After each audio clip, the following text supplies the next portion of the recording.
Bienvenidos, hoy vamos a viajar a un lugar que, bueno, casi todo el mundo tiene en la cabeza. Cusco, en Perú. Sí, la imagen es icónica, ¿verdad? Totalmente. Patrimonio de la humanidad, el corazón del antiguo imperio inca, la antesala mágica para subir a Machu Picchu. Pero claro, esa es la postal. Esa es la foto. Exacto. La realidad es que, detrás de esas murallas incas y esos balcones coloniales, pues vive gente. Es un hogar. Y ahí es donde empieza el lío. Ujú. ¿Qué pasa cuando tu casa es a la vez el destino soñado de más de 2 millones de personas al año? Esa es la pregunta del millón. Y para intentar responderla, vamos a analizar un ensayo académico muy reciente y, la verdad, muy revelador.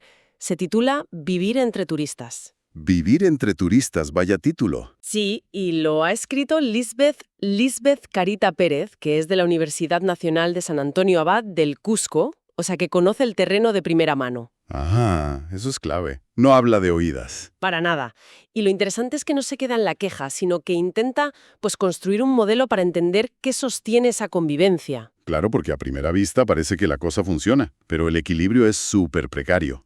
Así que hoy vamos a meternos a fondo para entender cómo se aguanta. Analizaremos esa famosa tolerancia de los residentes, ¿no? Sí, ¿Esa aceptación de verdad es pura resignación o es algo mucho más retorcido? sí. Y de hecho, la clave que apunta la autora es que esa tolerancia no es algo fijo, no es un o lo tomas o lo dejas. No es un interruptor. No, es un cálculo constante, ¿eh? Casi una negociación diaria que los propios residentes hacen, a veces sin darse ni cuenta. ¿Vale? Y para desmenuzarlo, Carita Pérez usa tres herramientas teóricas como tres lentes distintas para mirar el problema. A ver. La teoría del intercambio social, las ideas sobre la racionalidad del sociólogo Max Weber y algo llamado la teoría de la zona de tolerancia. Vale, suena denso, pero vamos a bajarlo a tierra. La pregunta de fondo que plantea el estudio es brutal. ¿Esta convivencia es sostenible a largo plazo? ¿O Cusco se está convirtiendo, poco a poco, en un parque temático? Precioso, pero... Pero vacío de vida local. Un decorado. Exactamente. Un decorado que corre el riesgo de matar precisamente lo que lo hacía auténtico. Pues vamos a ello. Empecemos por la primera lente, esa de la teoría del intercambio social. Por el nombre me suena a que va de un toma y daca. La idea es así de simple, en el fondo. Dice que las personas, y por extensión las comunidades, mantenemos relaciones, en este caso con el turismo, siempre que sintamos que los beneficios superan a los costes. Un balance. Un balance. En Cusco, el beneficio parece clarísimo. El turismo es el motor económico que mueve casi todo. Da trabajo a miles de personas, directa e indirectamente. Vale, la parte del beneficio está clara. Es el pan de cada día para muchísima gente. Pero, ¿cuál es el coste real? ¿Qué se pone en el otro lado de la balanza? Mm, Porque me imagino que no es solo aguantar a gente haciendo fotos.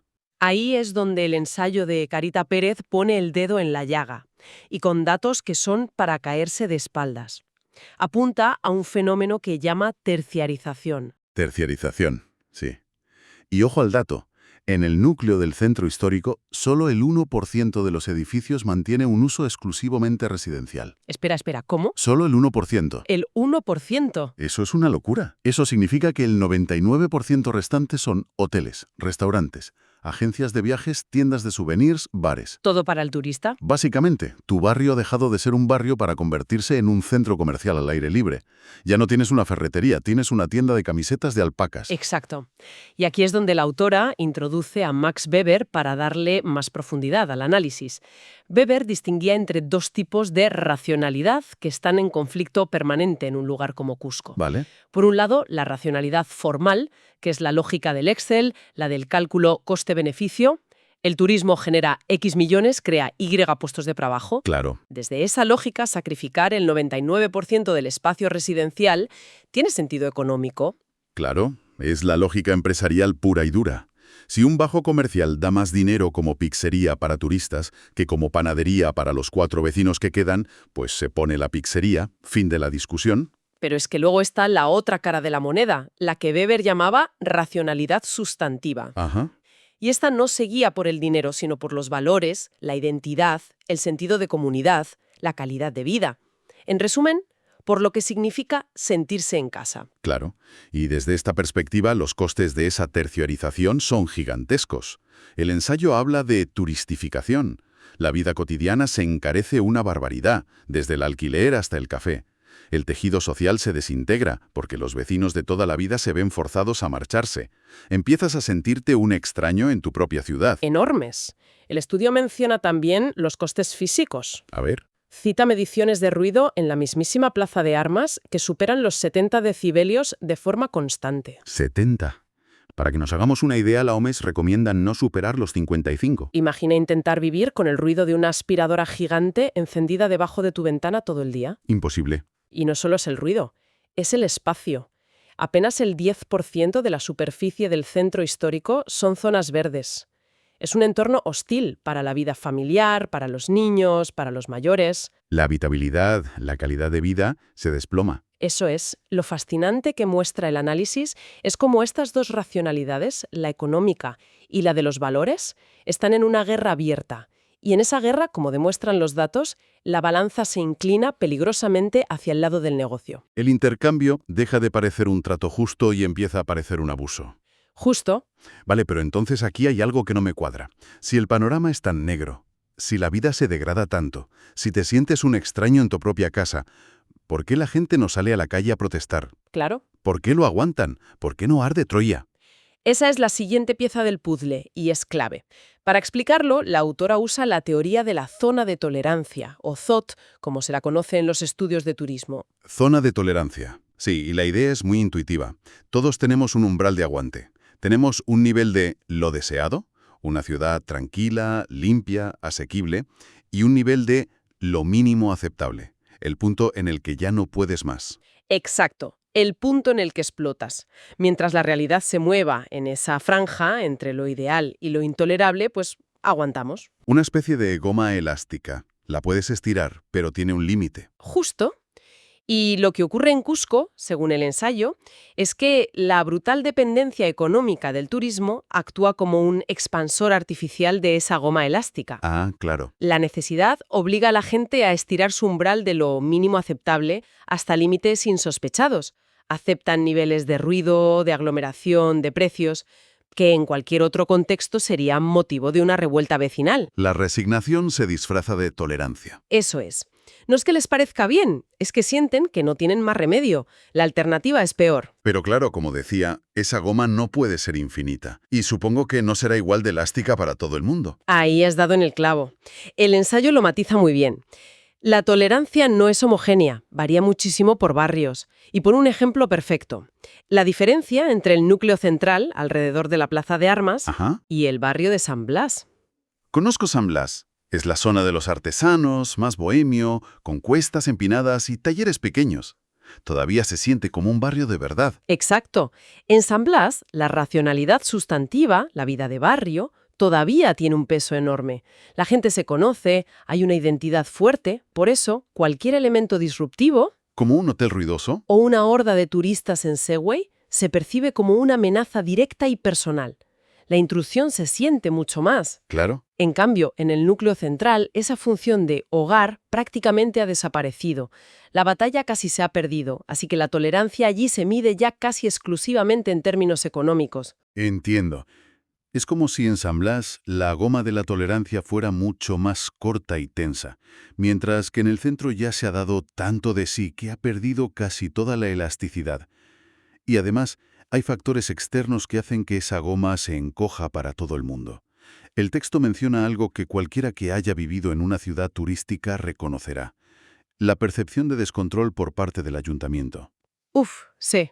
El caos del tráfico, el comercio ambulante sin regular, la suciedad.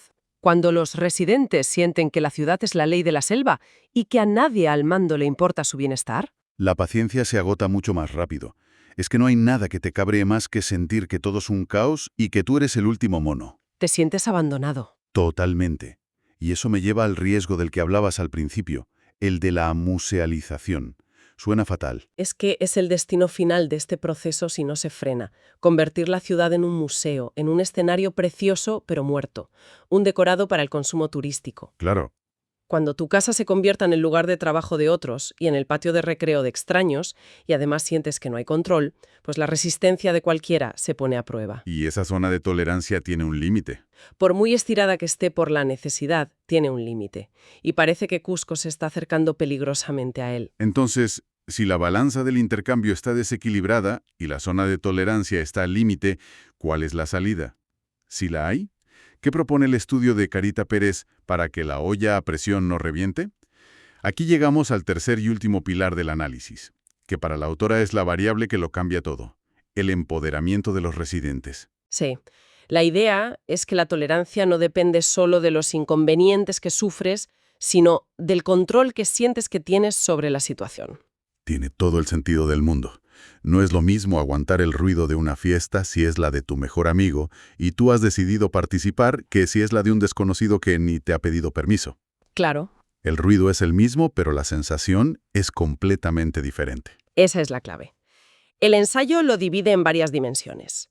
La primera es el empoderamiento político. La capacidad de participar, supongo. Exacto. La capacidad real de los vecinos de participar en las decisiones que afectan a su barrio y a su vida.